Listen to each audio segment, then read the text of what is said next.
kita masuk mati kita pakai ruang hijau. Pengecekan itu gimana? Ya kependa. Yang tadi itu yang di awal tadi. Iya, yang di awal. Yang di awal. Kita ngecek harga komputer gitu kan.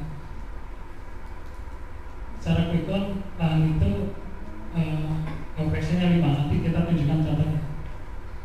Margin developer kita yang kita pakai adalah komponen lahan, bukan komponen. Ini nanti saya jelaskan di sini.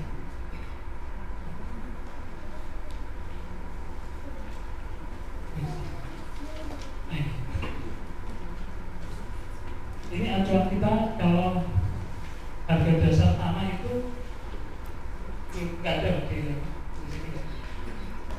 Jadi harga dasar tanah itu mahal atau murah. Jadi kalau kita sebagai developer, yang kita bukan kita bandingkan tanah dengan tanah ya. Jadi artinya di sebelahnya misalnya ada harga jual tanah 1 juta, yang kita 500.000. Bukan berarti wah kita murah. Karena yang kita lihat adalah nanti kalau jadi, kalau kita bangun perumahan itu lalu dijual nggak gitu. Makanya kalau saya bandingin gini, misalnya harga dasar tanahnya 500.000, harga bangunannya 2,5 juta, konversinya 5. Kompetitor di sana dengan luas tanah dan bangunan yang sama harganya 500 juta, ini misalnya kompetitor. Kalau harga bangunan rata-rata sama Pak. Kalau satu lantai sekarang 2,5 sampai 2,8. Kalau di Jawa masih seperti itu, 2,5 sampai 2,8 juta per meter bangunan. Nah kalau tanah ini variasi nih, tergantung lokasinya, tergantung kondisinya. Nah kita mau ngecek bahwa harga 500 ini kemahalan atau enggak? Ya kita kalikan aja dengan setipe ya. Misalnya tanahnya 100 meter persegi, kalikan 500.000. Nah ini yang saya masuk ke passion tadi ini Pak, minimal 5. Ketemu 250 juta, jadi 100 meter persegi tanah kalikan 500.000 kali 5 250 juta. Bangunan 45 kali 2,5 juta 112. Kita jumlahkan segini. Ini quick count. Jadi kalau misalkan kita melihat kompetitornya segini, layak ya ini. Artinya ini bisa kita naikkan ke persen ini. Tapi kalau harga di sana kebanyakan FLPP 125 juta misalnya, udah nggak layak. Yang layak kita masuk. Kalau ini harganya 125. Kita kalau jualan rumah ini. Pak, itu dari mana? Apa? 5 itu dari mana? 5 ini asumsi empiris. Asumsi empiris. Jadi dasarnya ini.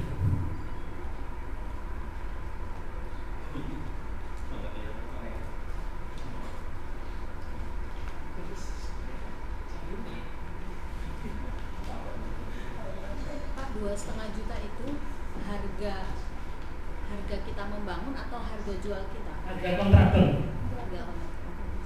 Harga kontraktor. Nah, 5 itu kira-kira ini Mas, asumsinya ya. Ada harga dasar tanah, ada harga lahan, ada biaya perizinan, ada pematangan, ada margin. Itu asumsi ya, 5 kali. Jadi harga tanah itu kita kalikan 5. Harga tanah kita kalikan 5. Jadi ada harga dasar tanah, harga lahan, untuk langsung biaya perizinan, pematangan, margin. Kalau lebih dari 5 lebih sangat layak. Kalau kurang dari 5 apa bisa Pak? Ya harus kita hitung detail lagi. Kalau ini kan quick count aja. Quick count bahwa tanah ini layak nggak kita masukin. Kasarannya kalikan 5 aja tanah. Tanah kita kalikan 5, terus bangunan kita kalikan 2,5 juta. Kita bandingkan dengan kompetitor, masuk nggak? Ya.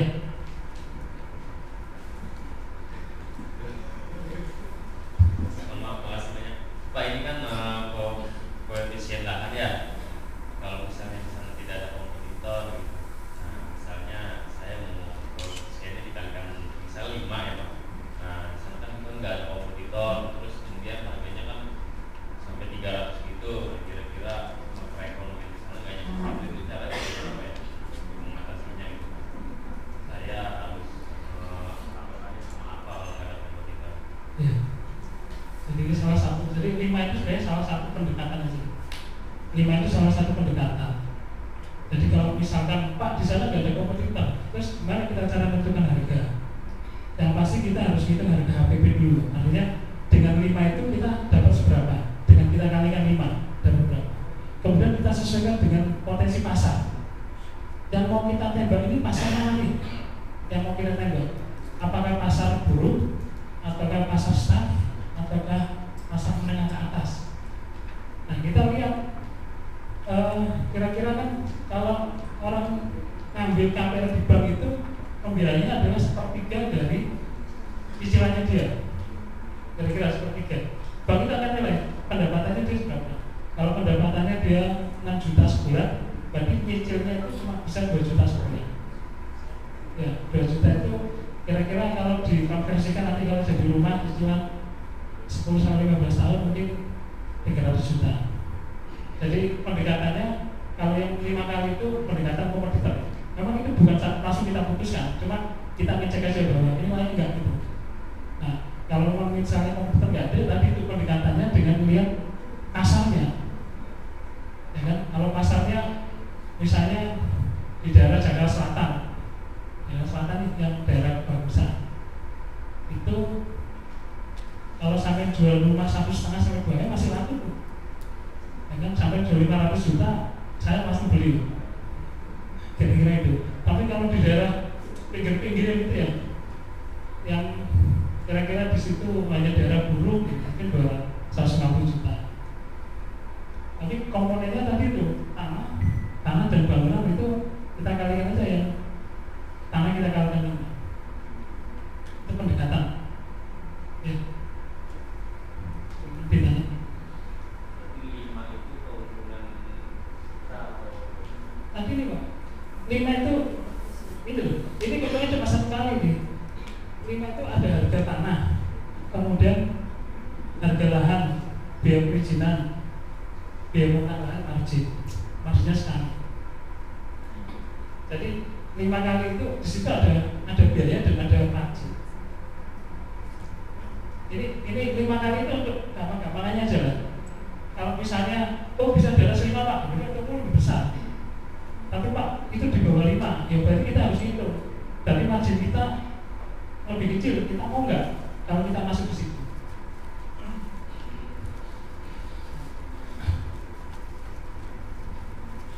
Nah, terus kita bicara bahwa kalau saya ngitung itu margin saya taruh di lahan, bukan di bangunan.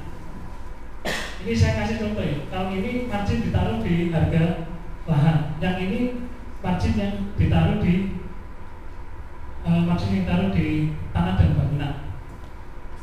Sebenarnya ujungnya sama, cuma cara ngitungnya. Terus kalau ada antisipasi, kita harus menyesuaikan terhadap harga sekitar. Jadi misalnya gini, ini ada kita mau jual tanah itu 65-100 nih, bangunannya 65, tanahnya 100.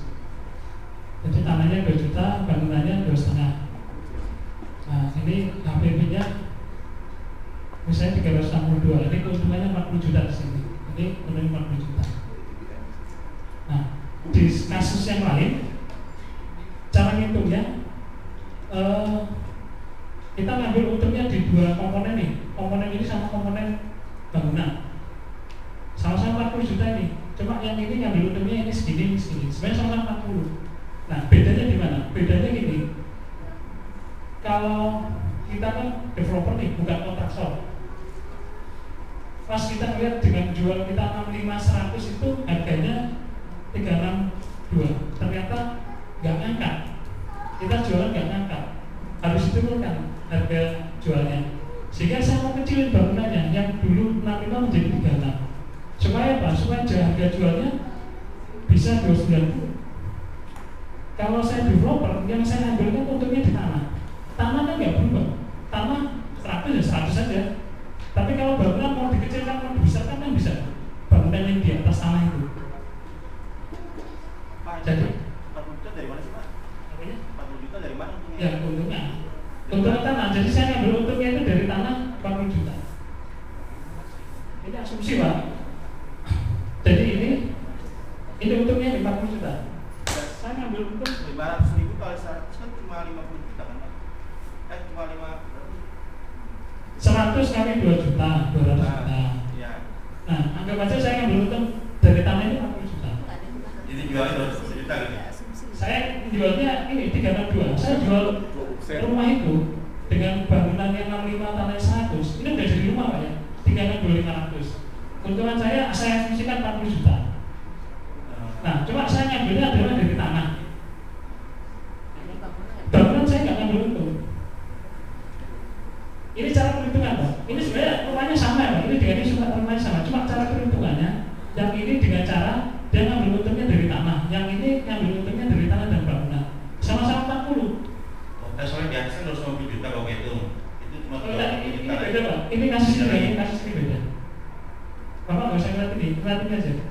Saya hanya mau menjelaskan kenapa kok saya ngambil margin itu di lahan bukan di kontraktor.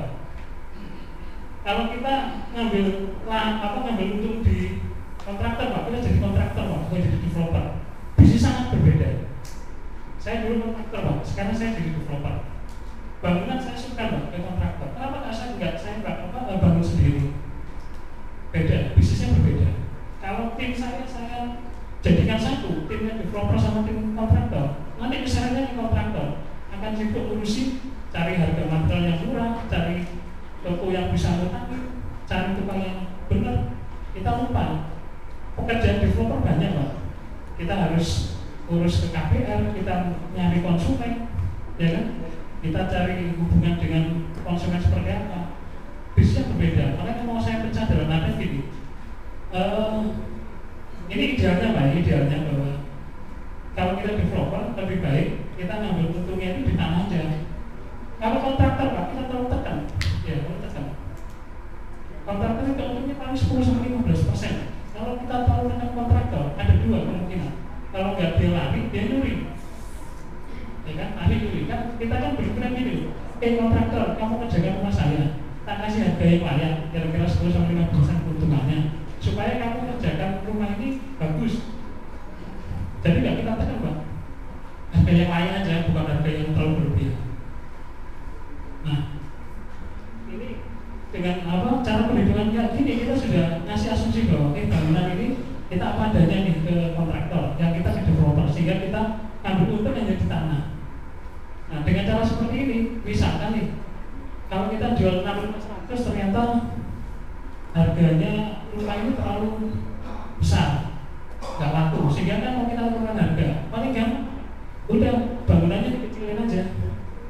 Kalau kita cara ngitungnya pakai ini Pak, harga untuk kita tetap, karena bangunan mau kecil mau besar, kita nggak ada pengaruh, karena kita kan pengaruh di tanah kan juga nggak akan berkurang ya.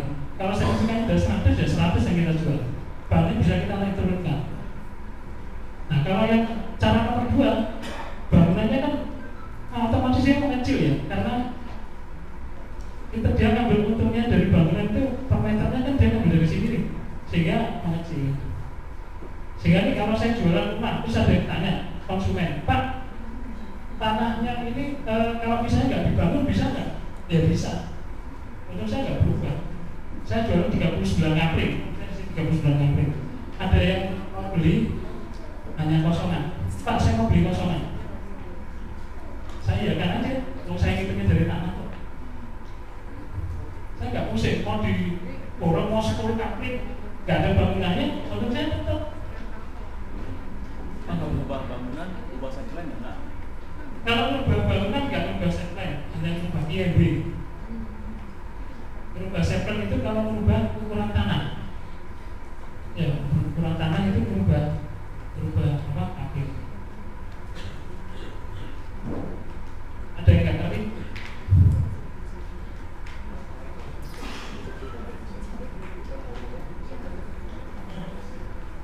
Setelan kalau sudah jadi terus kita mau ubah bisa bayar lagi. Iya.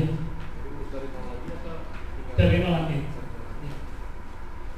Setelan itu kemarin saya di Bekasi ukuran 6.000 30 juta. 30 juta. Setelan luas lahan 6.000 30 juta. Pakai orang dalam Pak? Apa? Pakai orang dalam atau pros normal? Enggak, ada orang dalam. Jadi kalau mau ulang lagi setelan, wah ternyata pokoknya ukurannya bisa besar lagi nih, kita ubah setelannya ya bisa. Asal masih ngikuti kaidah-kaidah di setelan. Bayar lagi 30 juta. aturan di harus plan itu kan. Set plan itu kan nggak asal kita bikin kan, di situ ada RTH-nya berapa.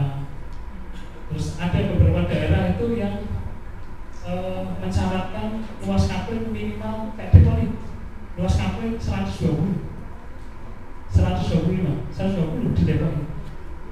Di Bantul atau Sleman 125. Nyebrang sedikit Kabupaten Bogor 60 bisa. Jadi aturannya tiap daerah berbeda-beda. Tetap ngacu peraturan itu.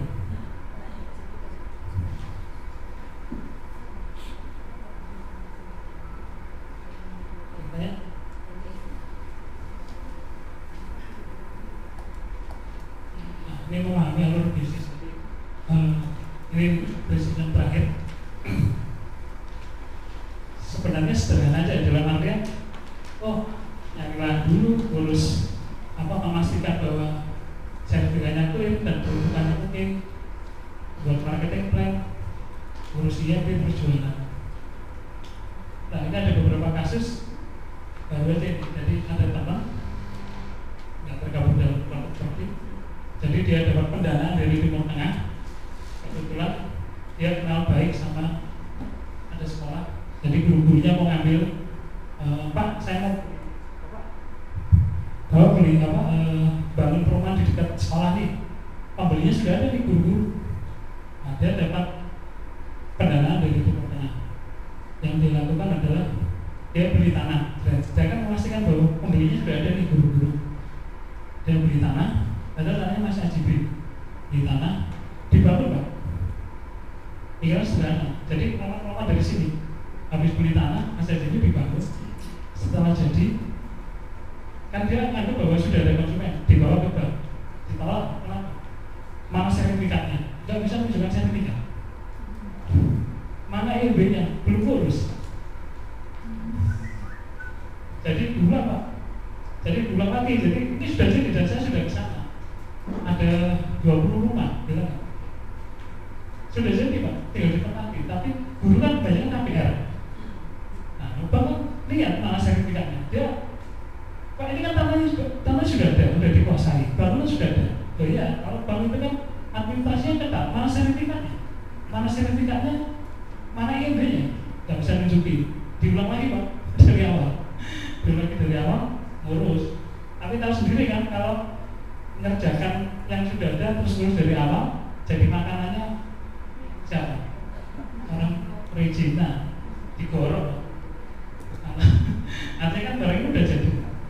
Nah, itu artinya bahwa sketsa sebelum masuk ke bank atau apa itu harus diurus dulu Pak. Sertifikat perizinan itu harus dari dulu. Walaupun konsumennya sudah ada. Oke, Pak, paralel itu nggak bisa ya?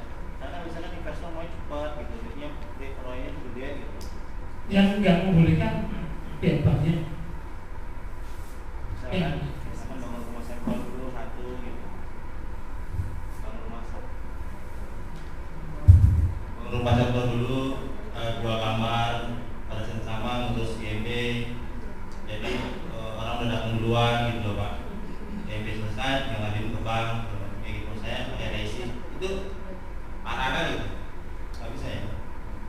Karena kan biasanya kalau punya modal kan setahun segini ya gitu. Nanti mau cepet ya. Karena kalau masuk perumahan besar itu kan biasanya kan kalau step by step itu kan agak gimana gitu Pak. Itu gimana tuh Pak pengalaman Pak?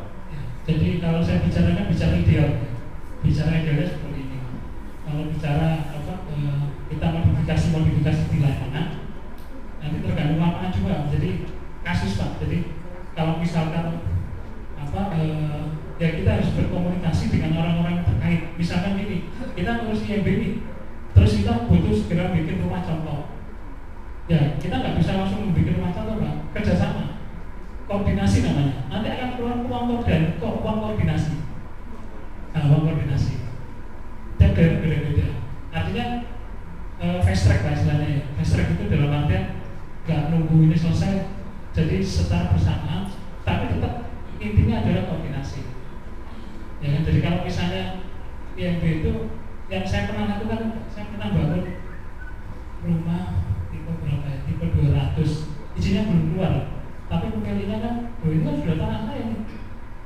bangun 2. Akhirnya saya melakukan koordinasi, bayarnya 5 juta. Ya mesti ada biaya ekstra Pak. Biaya ekstra yang sudah keluarkan. Yang penting koordinasi Pak. Cuma memang nggak bisa dibuat akurat standar ya. Karena itu per masing-masing daerah berbeda. Jadi yang saya sampaikan ini step by stepnya, modifikasinya banyak. Ya tapi gini, saya baru lagi sih karena ini pengalaman yang baru aja terjadi. Jadi rumah saya ini masih rumah di Mahkota Bintara ini izinnya masih diproses Pak. Jadi izinnya itu 2 bulan lagi. Saya butuh cash flow cepat nih, 2 bulan kelamaan nih. Masa setelah selesai YB baru bisa saya angkatkan. Nah tinggal saya komunikasi dengan pihak bank. Pihak bank, kalau misalkan saya ada konsumen nih, YB-nya belum terbit, kira-kira percepatan apa yang bisa saya lakukan? Tapi ngomong dulu Pak. Nah kemarin dari jawaban, karena dia sudah lihat survei saya, terus lihat track record yang pernah saya lakukan. Ya udah Pak, Bapak cukup dengan set plan, cukup dengan IMB resi atau tanda terima bahwa IMB ini sudah diurus, Bapak bisa melakukan akad. Tapi nanti ada retensi yang harus saya pegang. Nah kan kayak gitu Pak. Jadi yang biasanya nanti kalau misalnya ada akad saya dapat 60%, mungkin saya cuma dapat 40%. Karena 20%-nya sama dia dipegang sebagai retensi.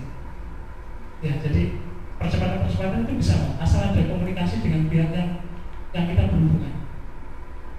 Jangan nyuri-nyuri Pak, kalau nyuri-nyuri ada resikonya besar. Ada kasus teman saya, main sikat aja, bangun-bangun, IMB-nya belum dibangun. Nah kebetulan kepala bagiannya itu baru Pak. Yang namanya orang baru kan cari nama Pak. Ya, orang baru jadi kapal baru, dia mau menunjukkan prestasi. Teman saya itu akhirnya dari beberapa rumah yang dibangun itu ada satu yang dihancurkan supaya menunjukkan prestasinya dia. Kan belum bagi kita. Karena nggak ada koordinasi Pak, jadi dia bangun aja tapi masih diurus nih IMB-nya. Jadi ada kepala bagian baru, dia kan menunjukkan saya punya prestasi nih. Sayangnya prestasinya ditunjukkan dengan menghancurkan rumah satu. Nah itu resiko-resiko yang harus kita tahu. Artinya bahwa step by stepnya kalau bagi teman-teman tetap dijalankan, tapi kalau ada fast track atau modifikasi harus ada komunikasi dengan pihak yang terkait.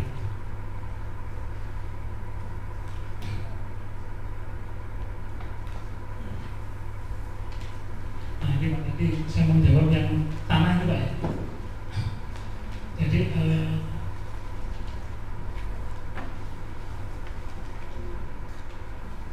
itu untuk meyakinkan pemilik tanah.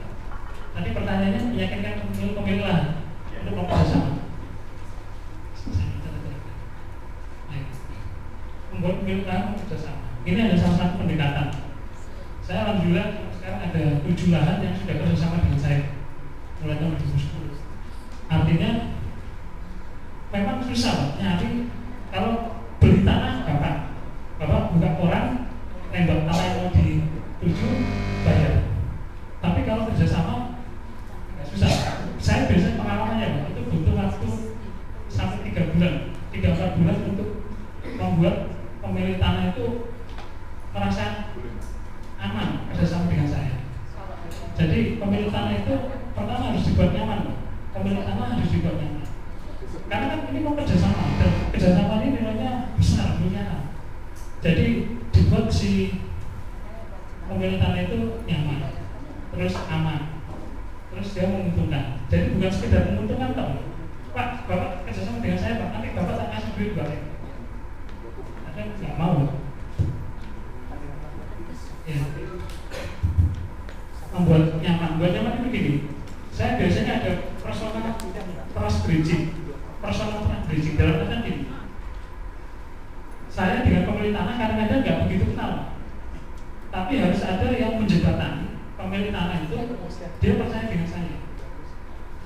Nah, saya membuka jaringan seluas-luasnya dalam artian yang saya dapat tanah-tanah kerjasama itu, saya nggak pernah dapat tanah kerjasama dari Calu, nggak pernah dapat.